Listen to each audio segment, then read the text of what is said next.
الحمد لله وكفى والصلاة والسلام على من لا نبي بعده. أعوذ بالله من الشيطان الرجيم. بسم الله الرحمن الرحيم. فيها يفرق كل أمر حكيم. صدق الله مولانا العظيم وصدق رسوله النبي الكريم ونحن على ذلك لمن الشاهدين والشاكرين والحمد لله رب العالمين. قرآن حکیم کی آیت مبارکہ کا تعلق سورہ دخان 25واں سپارہ آیت نمبر 4 فیہا یفرق کل امر حکیم. اس رات کی خصوصیت میں سے سب سے بڑی خصوصیت یہ ہے کہ اس رات میں اللہ سبحانہ وتعالی اپنے نظام کی صورت کچھ اس طرح چلاتا ہے کہ بہت سارے کام اللہ پاک فرشتوں کو ایک کام تفویض حوالے کرتا ہے، بس وہ ایک ہی کام اس کے ذمہ ہے اور اس کام میں لگا رہتا ہے. کبھی ایک کام دیتا ہے فرشتہ، وہ کام کرتا ہے، پھر وہ فارغ ہو جاتا ہے. کچھ فرشتوں کو کام دیے ہیں انبیاء علیہ الصلوۃ والسلام سے متعلق کہ وہ وحی لے کر آئیں. جب تک وحی کا سلسلہ رہا وہ فرشتے مامور تھے. اب وحی کا سلسلہ ختم ہو گیا تو وہ وحی کی ذمہ داری ان کی ختم ہو گئی. کچھ فرشتے ہیں انہیں ہفتے بھر کے لیے اللہ کام دیتے ہیں کہ اس ہفتے یہ کام تمہارا ذمہ. کچھ کام اللہ پاک کہ بھائی اس آدمی کی بیماری تک تم اس کے ساتھ ہو، جب میں اس کو اپنے پاس بلانا چاہوں گا تو نئے فرشتے کو بھیجوں گا، وہ اس کی روح قبض کر لے گا اور تم اس کی بیماری تک ساتھ ہو.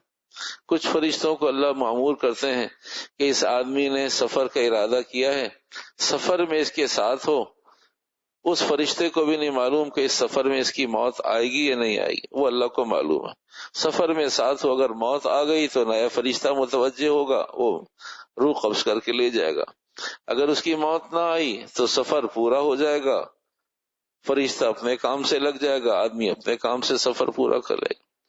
کھانے کا لقمہ ہے، اللہ کا نظام ہے فرشتے سے بھائی تم اس کھانے کو اس کے حلق تک پہنچا دو، اس کے حلق میں جا کر رکھ دو، اس کا سانس بند ہوگا اور تھوڑی دیر میں نیا فرشتہ آئے گا، وہ اسے لے جائے گا.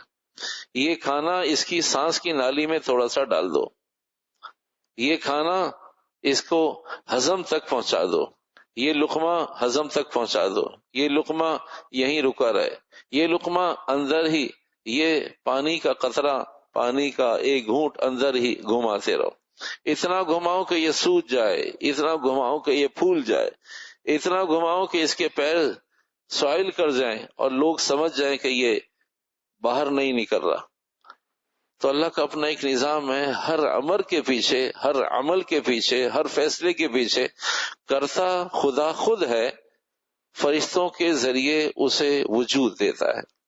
تو اللہ سبحانہ وتعالی نے جیسے بہت سارے فرشتوں کو بہت سارے کاموں پہ لگا رکھا ہے، تو اللہ پاک نے میری آپ کی فائلوں کے لیے بھی آج ایک ایک فرشتے کو مقرر کر دیا ہے کہ بھائی یہ پچھلے سال تمہیں کام دیے تھے، اب یہ نیا کام آج پھر مغرب کے بعد 15 شعبان ہو گئی ہے، اور کل آج رات پوری یعنی کل دنوں کے اعتبار سے کہ فجر سے پہلے تک تہجد کے وقت تک یہ دورانیہ ہے.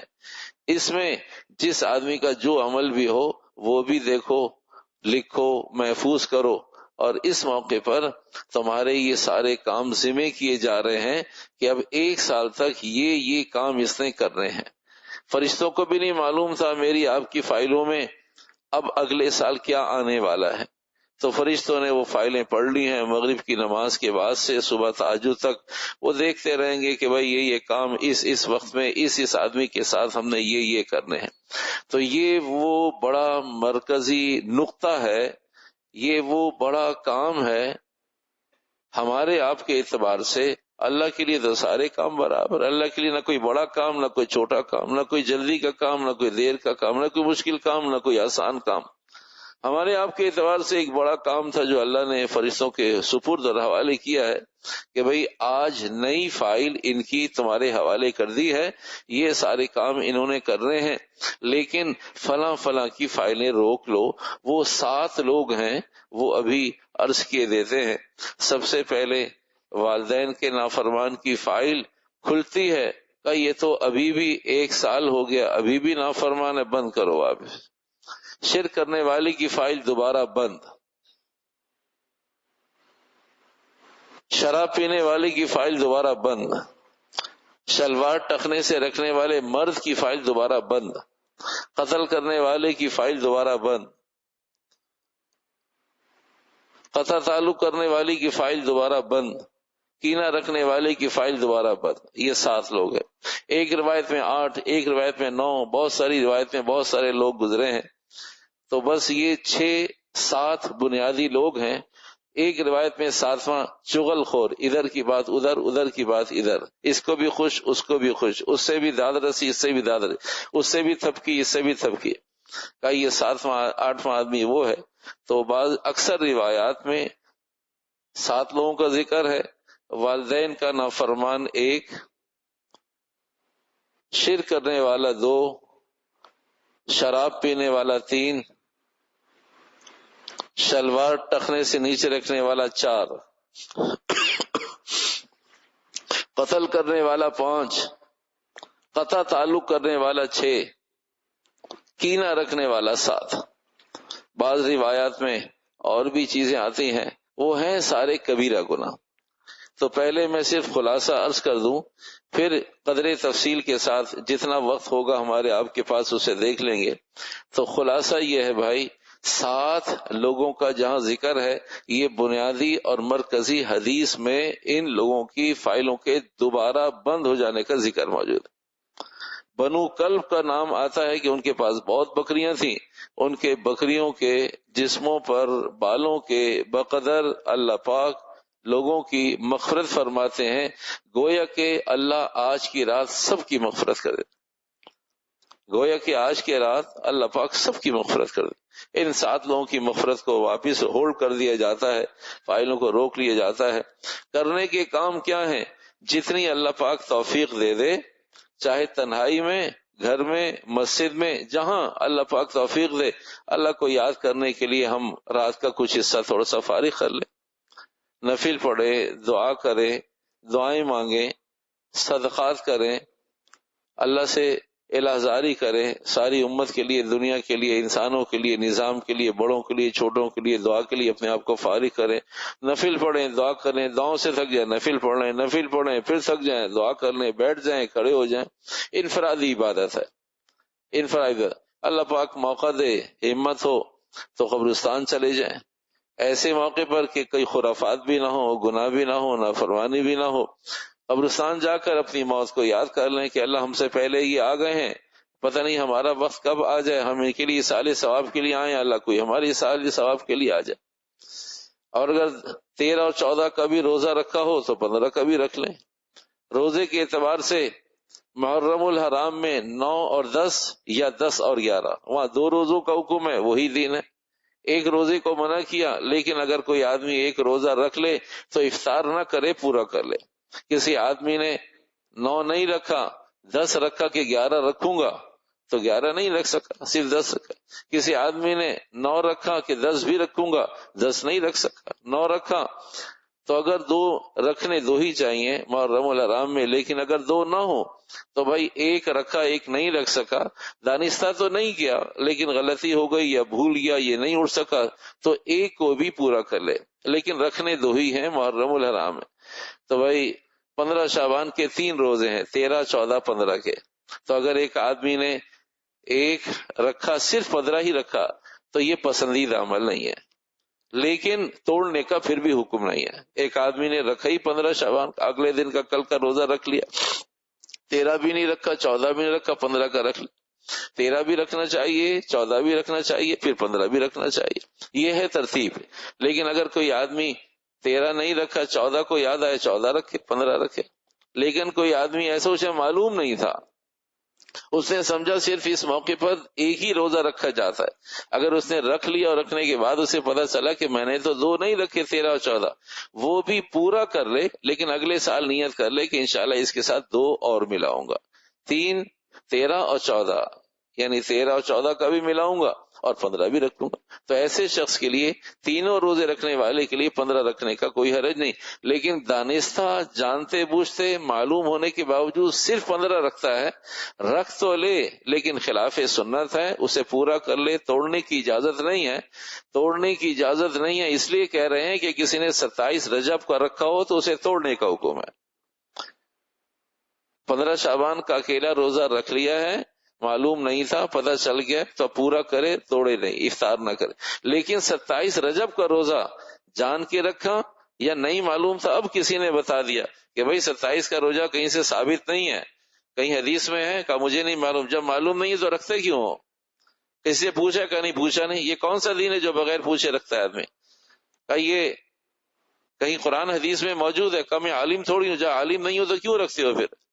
یا پوچھنے والوں سے پوچھو، پتہ کرو. تو 27 کا روزہ رکھ لے تو توڑنے کا حکم ہے.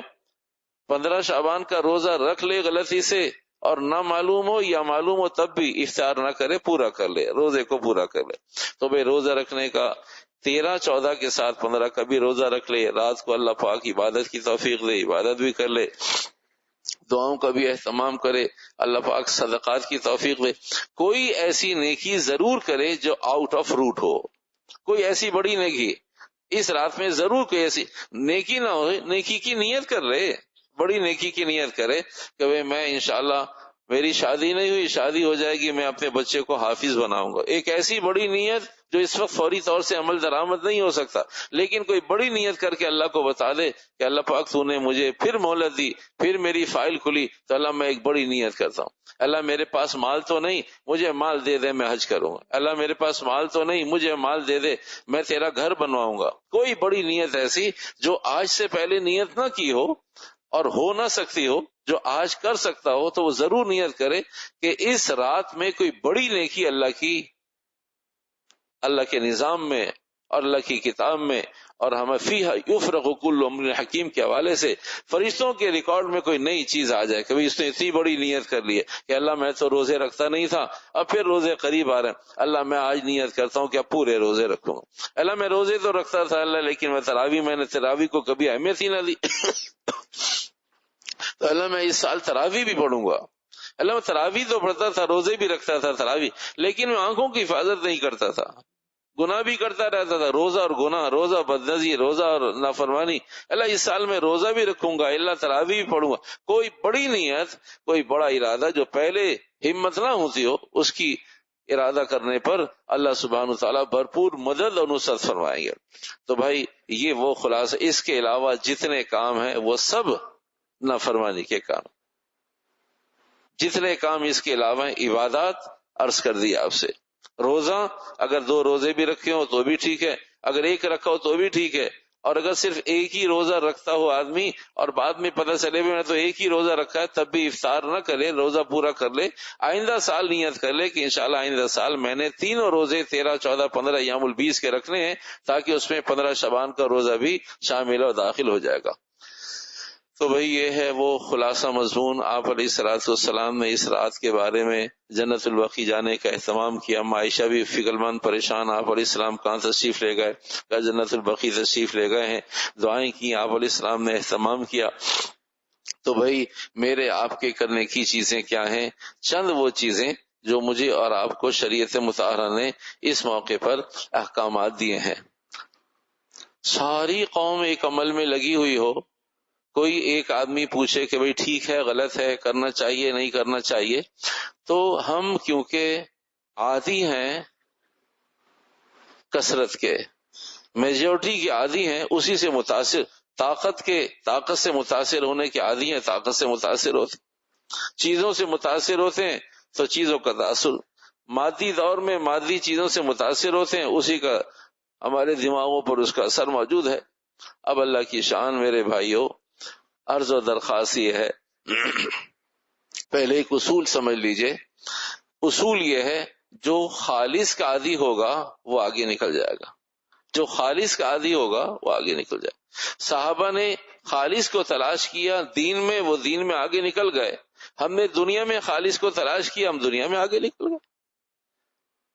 ہم نے خالص کو تلاش کیا. خالص تلاش کرنے کی نیت ہماری بھی ہے، ہمارے اندر بھی یہ جراثی موجود ہے. ہمیں خالص چیز چاہیے، لیکن کہاں چاہیے؟ دوا میں خالص چاہیے، گھی میں خالص چاہیے، پانی میں خالص چاہیے، شربت میں خالص چاہیے، ہر چیز خالص چاہیے، دنیا میں چاہیے. ہم دنیا میں آگے نکل گئے. صحابہ بہت پیچھے تھے، صحابہ کے پاس کوئی ترقی نہیں تھی دنیا کے اعتبار سے، وہ بہت پیچھے تھے ہم سے، لیکن دین میں بہت آگے تھے. اس لیے دین میں آگے انہوں نے خالص کو ڈھونڈا صرف دین میں، انہیں خالص دین مل گیا. ہم نے خالص کو ڈھونڈا صرف دنیا میں، ہمیں خالص دنیا مل گئی. ہمیں سے ہر آدمی کے پاس، جس کے پاس قوت خرید ہے، وہ اصلی چیزیں حاصل کر لیتا ہے.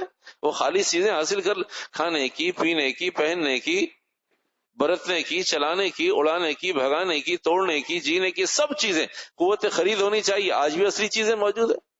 جس آدمی نے اصلی کی قیمت دی، اصلی مل گئی. تو ہم اور آپ خالص مانگتے ہیں صرف دنیا میں، دین میں نہیں چاہیے. دین میں پیچھے آ گئے، دنیا میں آگے نکل گئے. صحابہ نے کہا ہمیں دنیا میں خالص نہیں چاہیے، دنیا میں کوئی دھوکہ دے، ٹیڑھا میڑا کر دے، 19-20 کر دے، کوئی بات نہیں، دین خالص چاہیے. صحابہ دین میں آگے نکل. تو جو خالص جس راستے میں چاہے گا اس راستے میں آگے بڑھ جائے گا. تو ہمارے پاس خالص اس لیے نہیں کہ بھئی ہم نے دین میں خالص مانگا نہیں، ہم نے دنیا میں خالص مانگا. ہم میں سے ہر آدمی کو معلوم ہے خالص کیا ہے، اصل کیا ہے، 2 نمبر کیا ہے. جس لائن میں ہم نے جان ماری اس لائن کے ہمیں 2 نمبر پتہ چل گیا. ہم نے دین میں جان نہیں ماری، اس لیے ہمیں دین میں نہیں معلوم 2 نمبر کیا، 1 نمبر کیا. اس لیے کہ ہماری محنت ہی نہیں ہے دین پر. ہماری محنت تو دنیا پر ہے. دنیا پر محنت کرنے والا فقیر، لاچار، بے بس، نکما آدمی بھی بتاتا ہے خالص لگتی نہیں ہے. چیز کو دیکھ کے کہتا ہے یہ 2 نمبر لگتی ہے. رنگ سے پتہ چلتا ہے، اس کے سیگر سے پتہ چلتا ہے، اس کے لوگوں سے، مونوگرام سے پتہ چلتا ہے، قیمت سے پتہ چلتا ہے. حالانکہ اس کی فیلڈ نہیں ہے، لیکن کیونکہ اس کی جان لگ رہی ہے اس پر، تو اسے وہ چیزیں جو کوئی پہلی دفعہ ہاتھ میں لیتا ہے کہ خالص لگتا نہیں ہے. پوچھیں گے تحقیق، کوئی آدمی جلدی خریداری نہیں کرتا جس کے پاس قوت خرید ہو، اس لیے کہ اسے نشہ ہے، نشہ اصل لینے کا. تو ہم نے یہ نشہ استعمال کیا دنیا میں، ہمیں دنیا میں اصلی چیزیں مل جاتی ہیں اور 2 نمبر چیزیں پتہ چل جاتی ہیں. اصلی چیزیں مل جاتی ہیں، 2 نمبر پتہ چل جاتی ہیں. ہم نے دین پر جان نہیں ماری تو دین میں اصلی ملتی نہیں ہے اور 2 نمبر پتہ چلتی نہیں ہے. تو میرے بھائیوں، بہت ذمہ داری سے عرض کر رہا ہوں، میں صرف آپ سے یہ کہہ رہا ہوں کہ ہمیں عدالت کے نظام کے لیے جب تک وکلا سے، جب تک ہم عدالت کے نظام کو جاننے والوں سے نہیں پوچھتے نہیں کرتے، میڈیسن نہیں پوچھتے نہیں کرتے، تعمیرات نہیں پوچھتے نہیں کرتے، آرکیٹیکچر سے رابطہ نہیں کرتے نہیں تعمیرات کرتے. یہ کیسا دین ہے میرے بھائیوں جو ہم علماء سے نہیں پوچھتے اور کرتے ہیں، ہم دینداروں سے نہیں پوچھتے، اہل علم سے نہیں پوچھتے. تو میں بہت ذمہ داری سے آپ سے عرض کر رہا ہوں، قرآن اور حدیث میں نہیں ہے. 1 کھرب مسلمان اس کو کہے، چاہے علماء ہی کیوں نہ کہیں، مفتیان ہی کیوں نہ کہیں، دیندار ہی لوگ کیوں نہ کہیں، مغرب کے بعد کے 6 نفل کہیں سے ثابت نہیں ہے. مغرب کے بعد کے 6 نفل کہیں سے ثابت نہیں ہے. اچھا، یہاں ہم پہنچ کر ہم کہتے ہیں کہ جی وکلا میں اگر اختلاف ہو جائے، ڈاکٹروں میں اختلاف ہو جائے، ایک ڈاکٹر بتاتا ہے یہ زہر ہے، ایک ڈاکٹر بتاتا ہے، تو آدمی کھاتا ہے یا چھوڑ دیتا ہے؟ کہتا بھائی وہ ہو سکتا ہے زہر والا ڈاکٹر صحیح کہہ رہا، میں نہیں کھاتا، دوسرا فارمولا دوسرا لاؤ. کہا یہ عدالت ہو سکتا ہے یہ 2 وکیل اٹک گئے ہیں، تو آدمی چھوڑتا ہے یا کرتا ہے؟ آدمی جان مال اپنی پراپرٹی بچاتا ہے، کہا دونوں کو دفع کرو، تیسرے کو پتہ کرو کیا کہتا ہے. تو یہاں دین میں پہنچ کے کہتے کچھ علماء کہتے ہیں کچھ نہیں کہتے. ارے بھائی آدمی اس فارمولے کو کیوں اپلائی نہیں کرتا؟ ایک ڈاکٹر کہتا ہے یہ مر جائے گا کھائے گا، دوسرا کہتا ہے نہیں نہیں میری ذمہ داری پر. کہا آپ کی ذمہ داری پر مر جاؤں گا تو کیا کہو گے؟ کہا جی اللہ کی مرضی. کہا اگر ڈاکٹر نے کہا جی میں کیا کر سکتا ہوں، میں نے کہا تو تھا لیکن میں کوئی اسرائیل تھوڑی ہوں کہ روک لوں اس کی جان، مر گیا مر گیا. تو آدمی کہتا ہے نہیں بھائی یہ تماشا، یہ کھیل نہیں، یہ کھلواڑ نہیں چاہیے. ڈاکٹر کہتا ہے نہیں ہوگا کچھ، اگر ہو گیا تو کیا ہوگا؟ تو اس کی مان لو جو کہتا ہے ہوگا، جو کہتا ہے یہ زہر ہے اس لیے کہ نہ کھائے. تو بھائی دین میں ہمیں یہ اصول سمجھ میں نہیں آتے کہ بھائی 2 علماء کہتے ہیں، ایک کہتا ہے پڑھو ایک کہتا ہے نہیں پڑھو. تو جو کہتا ہے پڑھو، بھائی جو کہتا ہے پڑھو اس سے پوچھو کہ کہاں لکھا ہے یہ پڑھو. جو کہتا ہے نہیں پڑھو وہ تو نہیں پڑھو نا، منع کرتا ہے. جو کہتا ہے پڑھو، اس سے بھی تو ساری زندگی میں پوچھا نہیں ہم نے کہ آپ نے کس سے سنا ہے، آپ نے کہاں لکھا ہوا دیکھا ہے، کون سی حدیث میں لکھا ہے یہ؟ نہ کسی، میں ذمہ داری سے آپ سے عرض کر رہا ہوں، بڑوں کا قول نقل کر رہا ہوں، قرآن حدیث میں کہیں ان 6 نفلوں کا ذکر نہیں ہے۔ یہ بنایا ہوا دین ہے، آج اس طرح بن گیا ہے، اگلی نسل میں کسی اور طرح بن جائے گا۔ آج اس طرح ہم نے ڈیزائن کر دیا، کل کسی اور طرح ڈیزائن ہو جائے گا۔ جو رب نے ڈیزائن کیا ہے وہ بدلتا نہیں ہے، جو لوگ ڈیزائن کرتے ہیں وہ ڈیزائن کچھ نہ کچھ لیٹسٹ دور کی لیٹسٹ ٹیکنالوجی، لیٹسٹ ضروریات ہوتی ہے، بدل جاتا ہے۔ تو ہم سب دیکھتے ہیں کہ جو دین نہیں ہے وہ بدلتا رہتا ہے، ہلتا جلتا رہتا ہے، اور جو دین ہے وہ نہیں ہلتا، وہ نہیں بدلتا۔ مغرب کی نماز دین ہے، وہ کبھی 3 سے زیادہ نہیں ہوگی، 3 رکعت ہی ہے۔ اس کے بعد جو کچھ ہے وہ کم زیادہ ہوتے رہتے ہیں، وہ بدلتے رہتے ہیں۔ تو بھائی شریعت مطہرہ نے کہیں کسی ایک حدیث میں، لاکھوں احادیث ہیں، قرآن حکیم کی کسی ایک آیت سے 6666 آیتوں میں کسی ایک آیت سے کنایتن، اشارتن، دلالتن، قضان، اقتضان، یہ ساری وہ سمٹمز ہیں، وہ سارے ایلیمنٹ ہیں جو اگر راسخ علم والا کوئی ہو تو اسے بات خوب سمجھ میں آئے گی کہ اقتضان بھی ثابت نہیں ہے، اشارتن بھی ثابت نہیں ہے، کنایتن بھی کسی طرح ثابت نہیں ہے۔ کوئی 6 نفل کہیں قرآن کی کسی آیت سے موجود اور کسی حدیث میں اس کی وضاحت اور صراحت پر، لیکن پڑھ رہے ہیں۔ ہم محافظ تھے، ایک اصول سمجھ لیجئے، پھر مضمون کی طرف آتے ہیں۔ ہم محافظ تھے، دنیا میں اگر NOC جاری ہو جاتا ہے نا کہیں، نو آبجیکشن، کہ بھئی کوئی ایجنسی اور محافظ آپ آ جائیے، آپ محفوظ ہیں، فکر نہ کریں، لیکن پھر بھی آدمی غیر محفوظ ہو جائے تو کیا مقصد ہے؟ جب محافظ کہتا ہے کہ آپ آ جائیے، سفر کیجئے، باہر آ جائیے، کوئی ایشو نہیں، حفاظت کرنے والے آپ کے ساتھ، دستہ آپ کے ساتھ موجود ہے، اور پھر بھی آدمی غیر محفوظ ہو جائے اور حادثہ ہو جائے، کیوں ہوتا ہے؟ یہ سوال ہے۔ پھر آگے چلتے ہیں۔ اگر حساس ادارے یہ بتا دیں کہ آپ بالکل محفوظ ہاتھوں میں، فکر نہ کریں، سوال ٹریول کرنا چاہتے ہیں ٹریول کریں، باہر نہ چاہتے ہیں باہر جائیں، کہیں جانا چاہتے ہیں جائیں، جو مرضی کریں، آپ فکر نہ کریں، اور پھر بھی حادثہ ہو جائے تو کیا مقصد ہے؟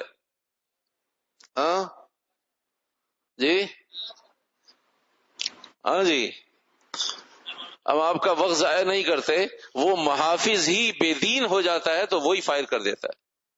دنیا میں سارے بڑے لوگوں کی اموات اس طرح واقع ہوئی ہیں، جس نے کہا محافظ ہے اسی نے اڑا دیا۔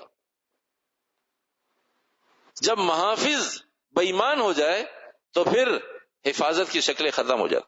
ہم محافظ ہیں، ہم بے ایمان ہو گئے ہیں، ہم محافظ ہیں، ہم نے دین کی حفاظت کرنی تھی، ہم نے فائر کر کے ہول کر دیے ہیں۔ ہمیں اللہ نے حفاظت کے لیے بھیجا تھا کہ تم میرا سالڈ دین امت تک پہنچا دو، ہم نے اس میں اتنے چھید کر دیے، اب ہمیں بھی نہیں معلوم کہ ہمارے فائر نے چھید کہاں کیا۔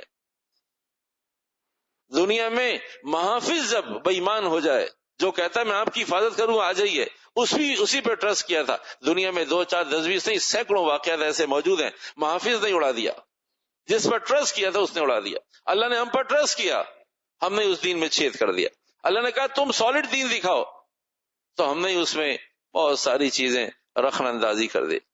قرآن حکیم کی آیت، لو انزلنا هذا القرآن على جبل لرأيته خاشعا متصدعا من خشية الله۔ عبد القادر جیلانی رحمۃ اللہ علیہ ایک جگہ سے گزر رہے تھے، تو مسلمان بیچارے سہمے میں کھڑے تھے، وہاں یہودی بھی موجود تھے اور عیسائی نصارہ بھی موجود تھے۔ کہا دیکھو یہ تمہاری مسجد اور یہ دیکھو ہمارا گرجا گھر، اس کی رونقیں دیکھو اور اس کی ویرانی دیکھو، دیواریں ٹوٹی ہوئی، کچا فرش، چھوٹی سی تعمیرات، دبی ہوئی تعمیرات، ٹوٹ پھوٹ کا شکار، ہمارے گرجا گھر دیکھو۔ اب وہ مسلمان کو جواب کیا دیں؟ مسلمانوں کے پاس کوئی جواب نہیں بن پڑتا۔ کہ تمہارا اللہ کہتا ہے ہم نے قرآن کی حفاظت کی ہے، دین کی حفاظت کی ہے، انا نحن نزلنا علیک القرآن تنزیلا، یہ پھر غیر محفوظ کیوں ہو گئے؟ کہا اس لیے کہ ان کے محافظ اب محافظ نہ رہے۔ تم نے اپنے گرجے گھروں کی حفاظت کی، تمہارے گرجے گھر اونچے جا رہے ہیں، ہمارے گرجے گھر نیچے، اس لیے کہ محافظ ہی حفاظت سے، محافظ نے ہاتھ اٹھا لیا۔ ایک بات۔ دوسری بات، مسلمان پریشان تھے کہ کیا ہو گیا، یہ کیا جواب دیں۔ عبد القادر جیلانی رحمۃ اللہ علیہ کا گزر ہوا فرمایا بھائی اصل میں مسئلہ یہ ہے کہ ہماری عبادت خانوں میں قرآن پڑھا جاتا ہے، تمہاری عبادت خانوں میں قرآن نہیں پڑھا جاتا۔ کہا بھائی اس سے کیا تعلق ہے اس کا؟ تعمیرات اچھی ہونے سے اور قرآن پڑھے جانے کا اور منظم ہونے کا کیا تعلق ہے؟ کبھی اسی سے تو تعلق ہے۔ ہماری مسجدوں میں دراڑیں اس لیے پڑی ہوئی ہیں اور وہ ہلتی جلتی اس لیے رہتی ہیں کہ ان میں قرآن پڑھا جاتا ہے، اور تمہارے گرجا گھروں میں قرآن نہیں پڑھا جاتا اس لیے مضبوط مستحکم ہے۔ کبھی یہ ہماری عقل سے اوپر کی باتیں ہیں، یہ دونوں چیزیں میچ نہیں ہوتی۔ کبھی اگر میں تمہارے گرجے گھر میں قرآن پڑھوں اور یہ بھی ہلنے لگے پھر مان لو گے؟ کہا بالکل مان لیں گے، آ جاؤ اندر، آئیے اندر آئیے۔ تو کہا بھائی اندر آؤں اور یہ گر جائے گا پھر میں کہاں جاؤں گا، اس لیے باہر کھڑے ہو کے پڑھوں گا۔ قرآن حکیم کی آیت ہے لو انزلنا هذا القرآن على جبل لرأيته خاشعا متصدعا من خشية الله۔ جب قرآن حکیم پہاڑوں پہ اتار دے تو پہاڑ ریزہ ریزہ، ذرہ ذرہ، ریشہ ریشہ ہو جائے۔ لو انزلنا هذا القرآن على جبل لرأيته خاشعا متصدعا من خشية الله، یہ ٹکڑے ٹکڑے ہو جائے، روئی کے گالوں کی طرح اڑنے لگے اگر قرآن ان پہ اتار دیتے۔ ہم ان پہ قرآن نہیں اتارے اس لیے کہ پہاڑوں پہ تحمل نہیں ہے، پہاڑوں سے برداشت نہیں ہے۔ عبد القادر جیلانی رحمۃ اللہ علیہ گرجے گھر سے باہر کھڑے ہوئے تو عیسائی بھی، یہودی بھی، مسلمان بھی سب موجود۔ کہ لو انزلنا هذا القرآن على جبل لرأيته خاشعا متصدعا من خشية الله وتلك الامثال نضربها للناس لعلهم يتفكرون۔ آیت پڑھی، گرجا نیچے آ گیا۔ تو لوگ حیران تھے، مسلمان مطمئن ہو گئے کہ بھئی ہمارا جواب شیخ نے دے دیا کہ قرآن پڑھا جاتا ہے تو قرآن پڑھا جاتا ہے تو عبادتیں ہلنے لگتی ہیں، عمارتیں ہلنے لگتی ہیں، قرآن پڑھا جاتا ہے۔ وہ تو سمجھ میں آ گئی کہ قرآن پڑھنے سے عمارتیں ہلنے لگتی ہیں، اور ابھی گرجا گھر کے باہر کھڑے ہو کر قرآن پڑھا تو گرجا گھر کی چھت نیچے آ گئی۔ تو مسلمانوں میں سوال پیدا ہو گیا یہ کیا قصہ ہے بھائی؟ ان کو تو ہم نے منہ بند کر دیا، منہ خاموش کر دیا، لیکن کیا قصہ ہے؟ کہ ساری مسجدیں تو نہیں ہلتی، یہ تو کچی مسجد تھی اس لیے ہم نے تو انہیں منہ بند کرنے کے لیے کہا جب محافظ ہوگا تو پکی مسجد بھی ہلنے لگے گی، محافظ پکا نہیں ہے اس لیے کچی مسجد بھی ٹھہری ہوئی آج۔ جسے دین کی حفاظت کرنے کے لیے بھیجا تھا وہی خائن ہو گیا، وہی ڈھونڈنے لگا، تلاش کرنے لگا کوئی اور سا دین دے دو، اس وقت کے نفل بتا دو کیا کرنا ہے۔ اس لیے کہ پھر میں نے سال بھر نہ مغرب کی نماز پڑھنی ہے نہ میں نے نفل پڑھنا ہے۔ کہا میں تو آیا ہی مغرب کی نماز اس لیے پڑھنے ہو کہ سال بھر یہودی، نصرانی، غیر مسلم سب کا حال یہ ہے کہ وہ سال میں ایک دفعہ، کبھی مہینے میں ایک دفعہ، کبھی 15 دن میں ایک دفعہ، اور کبھی 6 مہینے میں ایک دفعہ آئے، مال دیا، پیسے دیے، پوجا پاٹ کی، اور کہا 6 مہینے کے گناہ معاف۔ کیا فرق ہے ہم میں اور ان میں؟ ہم بھی سال میں ایک دفعہ آ کے 6 نفل پڑھتے۔ 6 نفل پڑھنے والوں سے لمحہ فکریہ یہ ہے کہ پورے سال میں کبھی کسی نے 6 نفل یہ پڑھے ہوں تو ایک آدمی ہاتھ کھڑا کر کے بتائے، میں اسی پیشانی چومنے کو تیار ہوں، جس نے پورے سال میں کبھی 6 نفل پڑھے ہوں آج کی رات کے علاوہ۔ شکلن تو دونوں حال کا برابر ہے، شکلن تو دونوں حال بنو برابر ہے کہ وہ بھی سال میں ایک دفعہ آ کر پیسے دیے، سجدہ کیا، چوما چاٹا، کہا جی 1 سال کے گناہ معاف۔ ہم نے بھی 6 نفل پڑھے، 2 روزی کے پڑھ لے، 2 عزت کے، 2 سکون کے، پتہ نہیں کن کن چیزوں کے۔ کسی حدیث میں، کہیں قرآن حکیم کی آیت میں کہیں 6 نفلوں کا ذکر نہیں، لیکن کیونکہ ہم نے دین دینداروں سے نہیں لیا، ہم نے دین مدرسوں سے نہیں لیا، ہم نے دین علماء سے نہیں لیا، ہم نے دین مسجدوں سے نہیں لیا، ہمارا دین موروثی ہے، ہمارا دین نیٹ کا ہے، ہمارا دین۔ بہت سارے لوگ کہ یہ نام بچوں کے نام ہیں، تو کہا یہ نام لیے کہاں سے ہیں؟ یہ سارے نام انگلش نام لیے کہاں سے ہیں؟ کہا یہ نیٹ سے اٹھائے۔ تو بھئی نیٹ سے اٹھائے ہوئے نام بھی، نیٹ سے اٹھایا ہوا دین بھی بس ایسے ہی ہو۔ اس لیے کہ جو لوگ 5، 10، 20، 25 ہزار روپے پر وہاں فیڈ کرنے کے لیے بیٹھے ہیں نا، وہ سب پینے پلانے والے لوگ ہیں، وہ مسلمان تھوڑی ہیں کہ جنہیں معلوم ہو۔ جو لوگ یہ کام کر رہے ہیں، جو لوگ آپ کو معلومات دے رہے ہیں، معلومات تو کسی کے قابو میں ہیں۔ میرا مضمون نہیں ہے، میں صرف آپ سے ایک بات پوچھ رہا ہوں، مسجد کا آدمی ہوں، کیا آپ دنیا کی جو معلومات لینا چاہیں، حساس سے حساس معلومات، دنیا میں کسی شعبے سے متعلق کوئی معلومات لینا چاہیں، گوگل آپ کو وہ معلومات فراہم کر دیتا ہے؟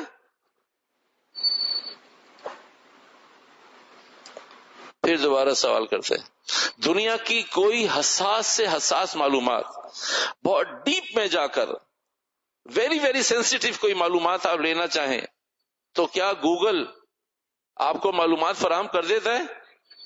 ہاں او بھائی، وہ دیتا ہے جس سے مجھے اور آپ کو کھیلنا ہے بس. میں اور آپ کسی فورس کے بارے میں جا کے سرچ کریں تو وہاں کہا جی خدا کے لیے آئندہ نہیں سرچ کرنا اسے. وہ گرفت تو ان کے پاس ہے کہ کیا چیز انہوں نے مجھے اور آپ کو دینی ہے. مجھے اور آپ کو وہ چیز دینی ہے جس سے میرا اور آپ کا ایمان خطرے میں پڑ جائے.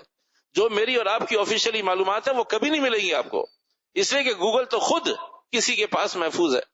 آدمی سمجھتا ہے کچھ دیکھنے کے بعد کہ ڈیلیٹ کر دیا. میرے بھائیو، جو اسکرین پر آ گیا وہ قیامت تک ڈیلیٹ نہیں ہوتا، وہ کہیں محفوظ ہو گیا جا کر. میرے آپ کے موبائل سے ڈیلیٹ ہو گیا، وہ قیامت تک وہ ڈیلیٹ نہیں ہوگا،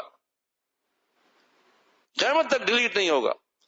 ہر روز کی خبر ہے کہ کون سا ملک پوری دن میں 24 گھنٹے میں، ایک مہینے میں، ایک ہفتے میں کون سا ملک کیا دیکھتا ہے، کتنے ارب لوگ کتنے دیکھتے ہیں، کتنے کروڑ لوگ کیا دیکھتے ہیں.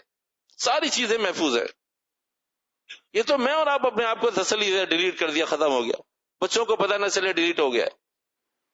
میرے بھائیو، جو چیز آ گئی اسکرین پر، جو چیز آ گئی یہاں پر، جو چیز آ گئی یہاں پر، اب ڈیلیٹ نہیں ہوگی. اب وہ اللہ کے ہاں تو بعد میں، لوگوں کے ہاں پہلے محفوظ ہے. وہ مجھے اور آپ کو تو گوگل وہ دیتا ہے جس میں میں اور آپ خوش ہو جائے. او ہو گوگل، ہم نے آپ نے یہاں سے امریکہ تک سفر کر لیا، ہمیں گوگل نے بتا دی یہاں مڑے. او کیا ٹیکنالوجی ہے، کیا کام کیا ہے.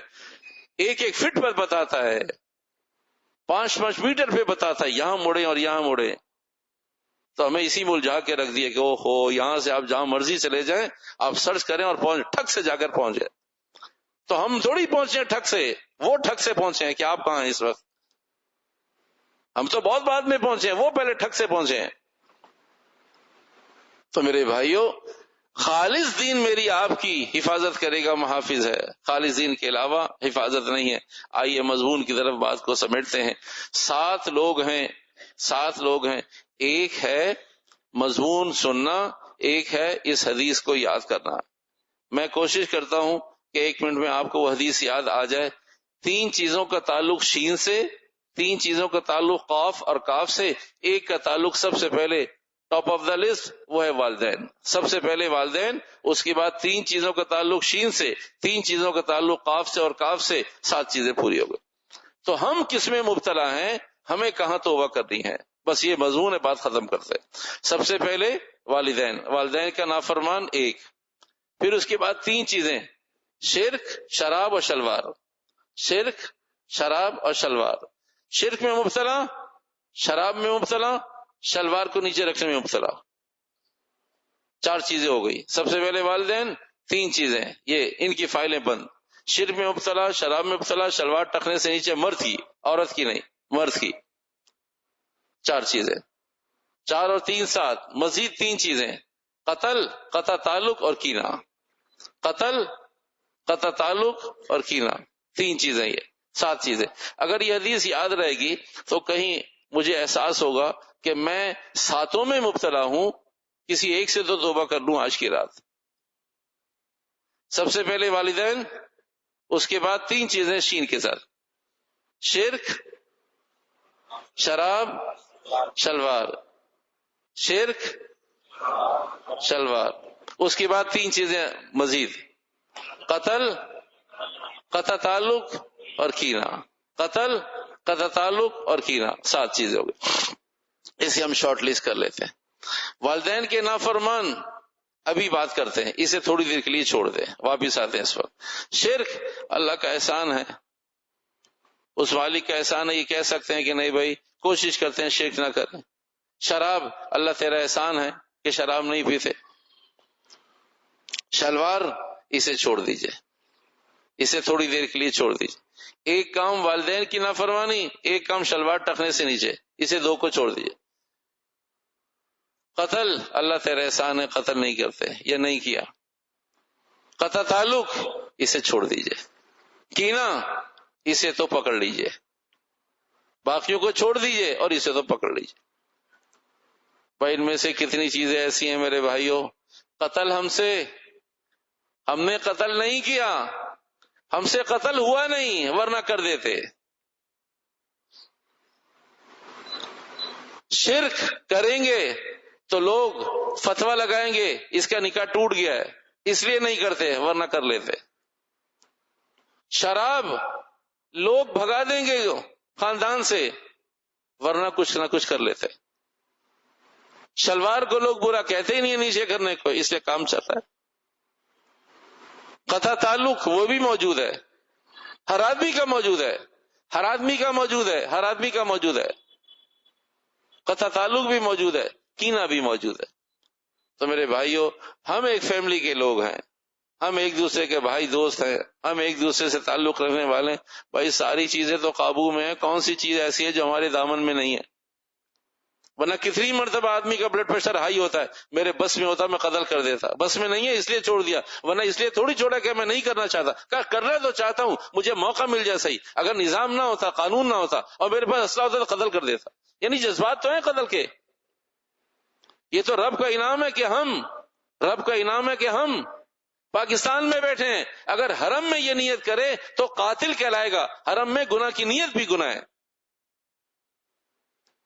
حرم میں زنا کی نیت بھی زنا ہے. اس لیے کہا حرم میں مت رہو, حج کرو عمرہ کرو فوراً باہر آ جاؤ.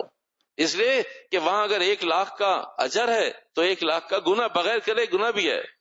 جیسے نیکی بغیر کرے نیکی ہے, نیت پر نیکی ہے, اور 1 لاکھ نیکی ہے, ایسے ہی حرم میں گناہ بھی 1 لاکھ گناہ ہے اور بغیر کیے. حرم کی خصوصیت ہے بہت ساری, ہر جگہ کی بہت ساری خصوصیات ہیں. حرم کی خصوصیات میں سے من جملہ خصوصیات میں سے ایک خصوصیت یہ ہے کہ وہاں گناہ کی نیت گناہ لکھا گیا. تو کس کے اندر یہ جذبات نہیں ہے کہ بس میں ہو میرے میں یوں کر دوں, تو یوں کر دوں کا مقصد ہے کہ برا نہیں مانتا قتل کرنے کو, برا نہیں مانتا قتل کرنے کو.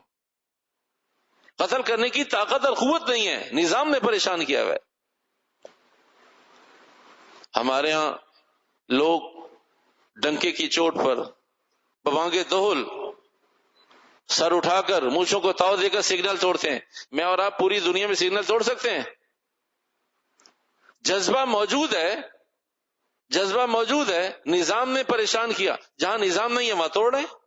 ابھی اختیار مل جائے, نظام فیل ہو جائے, اسلحہ موجود ہو, کوئی پوچھنے والا نہ ہو, تو سارے نمازی جذبات سب کے اندر موجود ہے.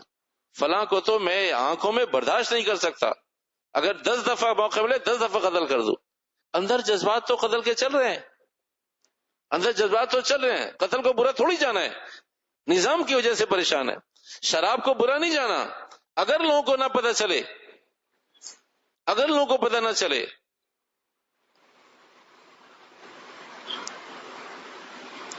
شرک خوف ہے کہ نکاح ٹوٹ جائے گا, ورنہ بہت سارے کام کاج جب آدمی ترازو میں تولے گا تو گڑبڑ ہو جائے گی, ترازو میں تولے گا تو گڑبڑ ہو جائے گی. تو وہ تو اللہ کا احسان ہے, علل اعلان شرک نہیں کرتے, کھلم کھلا شراب نہیں پیتے, کھلم کھلا قتل نہیں کرتے, ورنہ جذبات قتل تو موجود ہیں, جذبات شراب تو موجود ہیں. تو میرے بھائیوں, والدین جو چیز جس میں ہم سب مبتلا ہیں بس اس پر آ جائیے, جس پر بالاتفاق مبتلا ہے اس پر آ جائیے, جس پر بالاتفاق مبتلا ہے اس پر آ جائیے. ماں باپ, اگر ایک پتے کی بات بتاؤں, اہل علم حضرات فرماتے ہیں 7 چیزوں میں نیچے 6 چیزیں موجود ہیں. ایک اوپر والدین کی نافرمانی, اگر والدین کی نافرمانی سے نہیں بچے گا تو کہیں بھی مبتلا ہو جائے گا 6 چیزوں میں. اگر والدین کی فرمانبرداری کرے گا تو 6 چیزوں سے بچا رہے گا. اگر ماں باپ کی مانے گا, ماں باپ جتنے بھی بے دین ہوں لیکن اپنے بچوں کی تربیت غلط نہیں کرتے, جتنے بھی غلط ہوں اپنے بچوں کو اچھا دیکھنا چاہتے, ان کی تعلیم, ان کی تربیت, ان کی اچھائی, ان کی بھلائی. اپنی راتیں کالی ہوں لیکن اولاد کی راتیں کالی نہیں دیکھنا چاہتا. خود پینے پلانے کا عادی ہو لیکن اولاد کو نہیں چاہتا کہ یہ مبتلا ہو جائے اس میں. یہ اللہ نے نظام ایسا بنایا. اگر ماں باپ کی مان لیں, یہ نہ دیکھیں وہ کیا کر رہے ہیں. اللہ نے کہا ماں باپ کو نہ دیکھو وہ کیا کر رہے ہیں. یہاں تک کہ اگر ماں باپ اگر غیر مسلم ہیں, کہا تب بھی ادب کرو, تب بھی بدسلوکی نہ کرو. افیوں ولا تنہرہما, تب بھی ان کے ساتھ بے ادبی نہیں, تب بھی ادب چاہیے. اگر ماں باپ کی مان رہا ہے, مسلمان ہو غیر مسلم ہو, خود ماں باپ بھی مسلم اور غیر مسلم مسئلہ نہیں. اپنی اولاد کو کبھی بھی وہ کسی نقصان میں نہیں دیکھ سکتے. اگر ماں باپ کی مانتا ہے تو 6 گناہوں سے بچ جائے گا. اگر ماں باپ کا نافرمان ہے کبھی بھی ان 6 گناہوں میں مبتلا ہو جائے گا. کبھی بھی ان 6 گناہوں میں مبتلا ہو جائے گا. تو ماں باپ کی نافرمانی ہے، ماں باپ کی نافرمانی.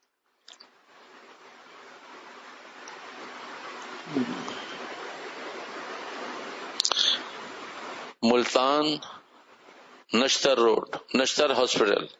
واقعی اس لیے بتا رہا ہوں کہ ریفرنس نہیں ملتا تو آدمی کہتا پتہ نہیں کہاں کی ہوائی بات ہے. نئی نئی شادی ہوئی، شادی سے پہلے کہا کرتا تھا ماں باپ ماں باپ ماں باپ ماں باپ. ارے نہیں تیری بہو آ جائے گی، تیری بیوی آ جائے گی، تو ہمیں نہیں بولا ہی نہیں ایسا کہہ سکتا ہم.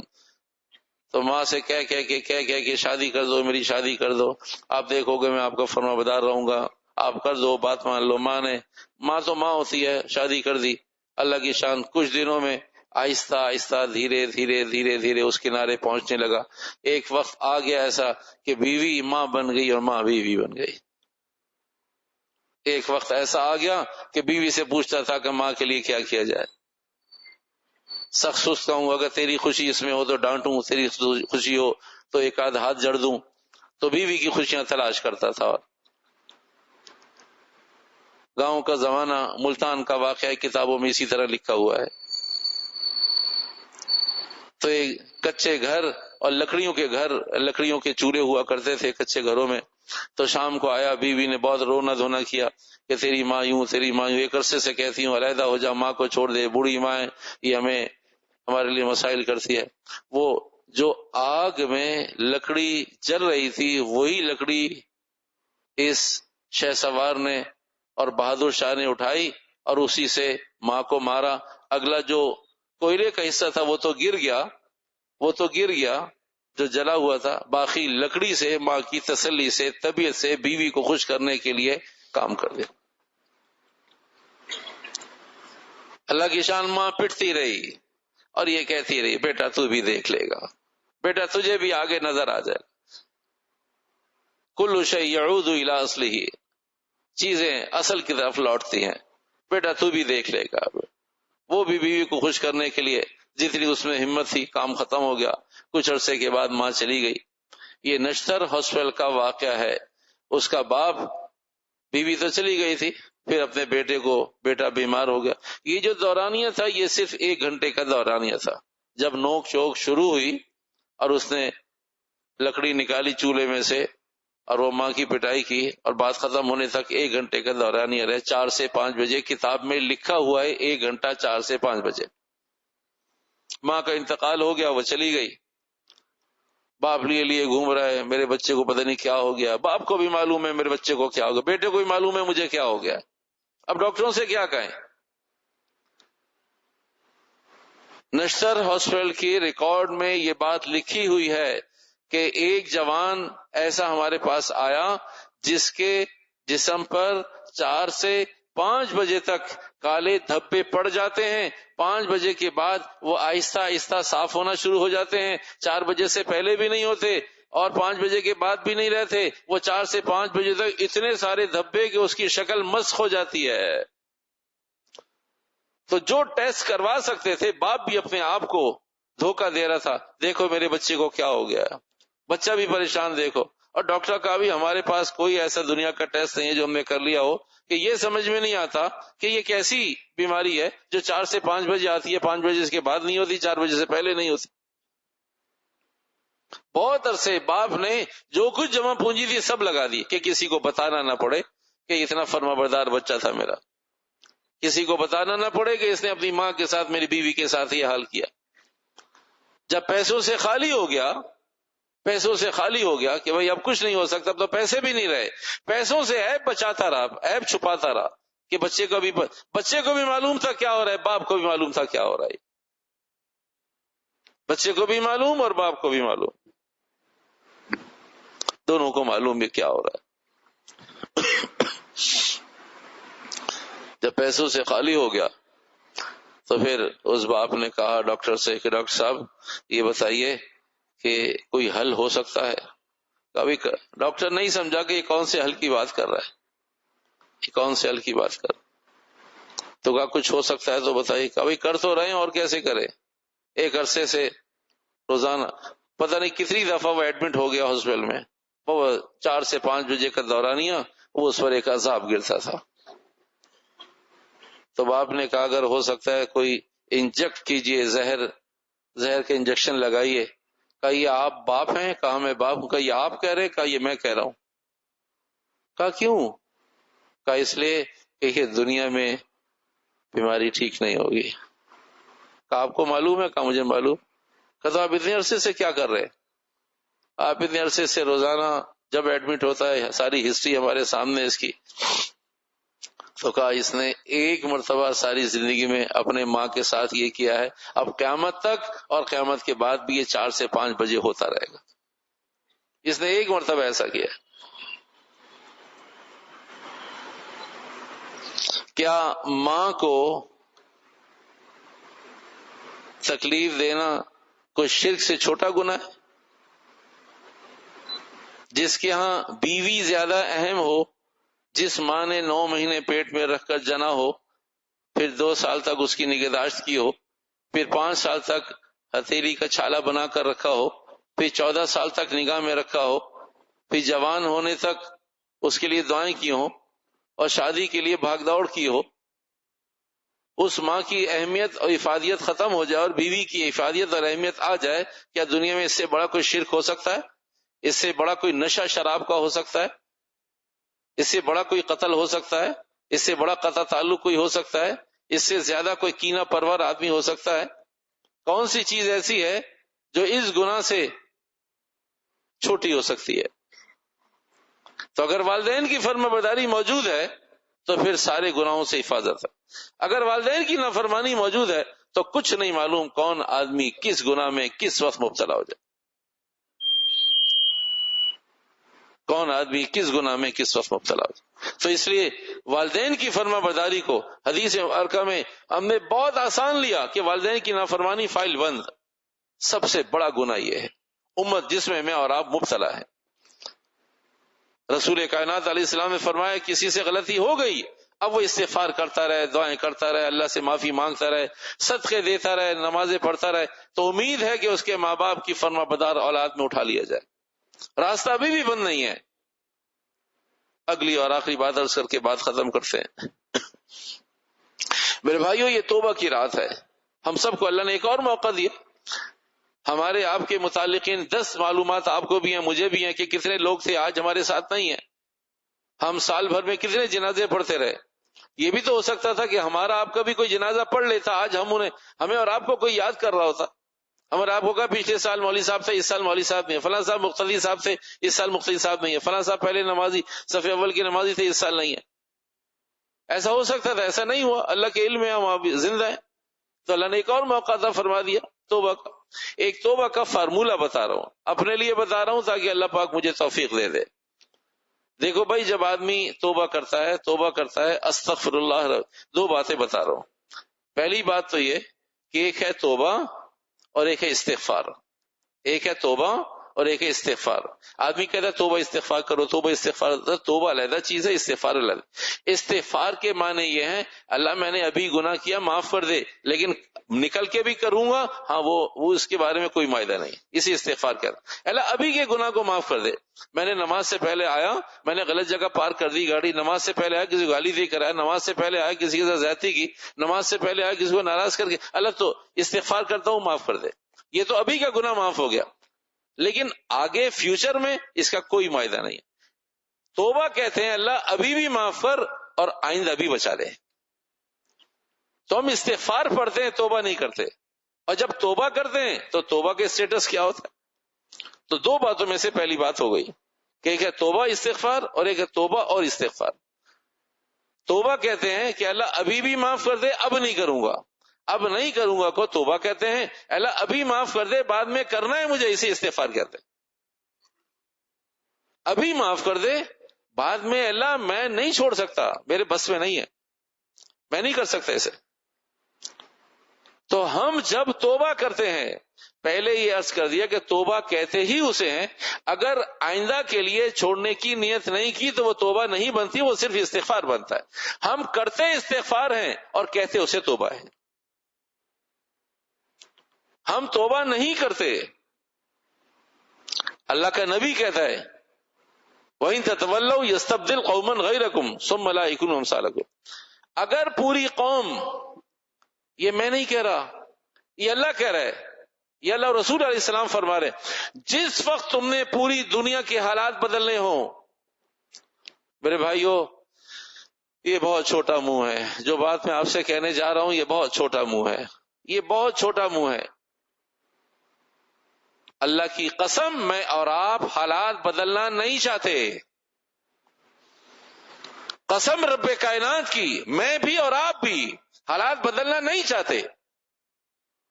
ہم حالات کی بات کرتے ہیں، حالات کے خراب ہونے کی بات کرتے ہیں، حکومتوں کے خراب ہونے کی بات کرتے ہیں، چیزیں مہنگی ہو جانے کے، ڈالر کے ختم ہو جانے کی بات کرتے ہیں، حج اور عمرہ مہنگا ہو جانے کی بات کرتے ہیں۔ ہم علاج نہیں کرنا چاہتے، نہیں کر، ہم سب کے ہاتھ میں ہے، ہم سب کے ہاتھ میں۔ بہت چھوٹا منہ ہے، بہت بڑی بات ہے۔ بڑی بات یہ ہے جب تم سب چاہو حالات بدلنے ہو تم توبہ کر لو، میں خدا کہتا ہوں کہ میں تم سے خلاف ورزی نہیں کروں گا، میں تمہیں دھوکہ نہیں دوں گا، تم توبہ کرو۔ ہم استغفار کر کے کہتے ہم نے توبہ کی ہے، ہم استغفار کرتے توبہ کرتے ہی نہیں ہیں۔ ہم میں سے آپ میں سے کسی نے توبہ نہیں کی آج تک۔ فار ایگزامپل عرض کرتا ہوں، اللہ کرے میں سمجھا سکوں اور ہماری آپ کی سمجھ میں آ جائے۔ ہم استغفار کرتے ہیں، استغفار کہتے ہیں موجودہ پر ندامت کو، توبہ کہتے ہیں اے اللہ اب آئندہ نہیں کروں گا، جو گناہ میرے ذہن میں ہے ہمیں معلوم ہے، اگر ہم بد نظری پر توبہ کر رہے ہیں تو ہمیں معلوم ہے کہ کہاں میں نے بد نظری نہیں چھوڑنی، مجھے معلوم ہے کہ اللہ آئندہ میں موبائل کا مس یوز نہیں کروں گا، تو مجھے معلوم ہے کہ اللہ اس سے تو توبہ نہیں کر رہا، میں اس سے توبہ کر رہا ہوں۔ میرے پاس کوئی سودی کام ہے، اللہ اس وقت تو بہت پیسے پھنسے ہوئے ہیں، باقی سارے سودی کاروبار جو میں نے نہیں کیے وہ مجھے معاف کر دے، جو میں نے کیا ہے جہاں پیسے پھنسے ہوئے ہیں اس سے توبہ نہیں کر رہا۔ اللہ میرے سارے قطع تعلق معاف کر دے، ہاں وہ تو بہت بدماش ہے، اس سے معافی نہیں مانگ رہا۔ تو مجھے معلوم ہے کہ میں اللہ سے کیا کہہ رہا ہوں، جب میں کہتا ہوں اللہ معاف کر دے تو مجھے معلوم ہے کون کون سی چیزوں کے بارے میں مجھے معلوم ہے میں نے وہ نہیں چھوڑنی، میں نے وہ کام نہیں چھوڑنے، میں نے وہ کام پھر کرنے، اس لیے میں کہتا ہوں میں اللہ کو کیوں دھوکہ دوں۔ شیطان نے ایک بات ذہن میں ڈال دی کہ میں اللہ کو کیوں دھوکہ، میں تو وہ کام چھوڑنا نہیں ہے، میں نے فلاں چیزوں کو میں نے چھوڑنا نہیں ہے، تو اس لیے میں اس سے تو توبہ نہیں کر رہا، ہاں باقی اللہ سارے گناہوں کو معاف کر دے۔ تو ہم توبہ کیونکہ آج کے بعد سارے گناہوں سے نہ کرنے کی نیت نہیں کرتے، کچھ پرٹیکولرز کو ہم چھوڑ دیتے، اللہ یہ والے کام بہت مشکل ہے میں نہیں چھوڑ سکتا، یا مجھ سے چھوٹیں گے نہیں۔ ہم اللہ کو بتاتے ہیں کہ اللہ آپ بھی نہیں چھوڑوا سکتے وہ گناہ، تو اس لیے کہ میں نے کرنے۔ لیلا سے اس کے باپ نے کہا کہ آپ معافی مانگ، اب حرم میں آؤ اور معافی مانگ۔ مجنوں سے کہا، مجنوں کے باپ نے کہ آ کر معافی مانگ اللہ سے، تو اس نے معافی مانگی۔ عربی کی عبارت ہے، پہلے اردو میں بتاتا ہوں، الہی تبت من کل المعاصی ولکن حب لیلا لا اتوب، اے اللہ میں ساری دنیا کے سارے گناہوں سے توبہ کرتا ہوں لیکن میں تجھے بتا رہا ہوں کہ لیلا کی محبت سے توبہ نہیں کر رہا۔ وہ بیوقوف تھا، اس نے زبان سے کہہ دیا، ہم سمجھدار ہیں ہمارے اندر موجود ہے کہ بھئی ان چیزوں سے میں نے توبہ نہیں کرنی، میں نے یہ کام یہاں سے اٹھنے کے بعد کر رہے ہیں، میں نے کل کو کرنا ہے، میں نے اتنے سارے پیسے پھیلائے ہوئے ہیں، میں نے اتنے سارے کام، اتنی ساری چیزوں کو میں نے وقت دیا ہوا ہے، ایسا کیسے ہو سکتا ہے؟ اللہ ابھی تو معاف کر دے اور مجھے گناہوں سے بچا لے، لیکن میں نے بچنا نہیں ہے۔ اللہ میری حفاظت فرما، لیکن میں نے کل صبح وہ کام کر رہے ہیں۔ اللہ میری حفاظت فرما، لیکن ایک ہفتے بعد میری میٹنگ ہے۔ تو ہم توبہ نہیں کرتے، ہم استغفار کرتے ہیں۔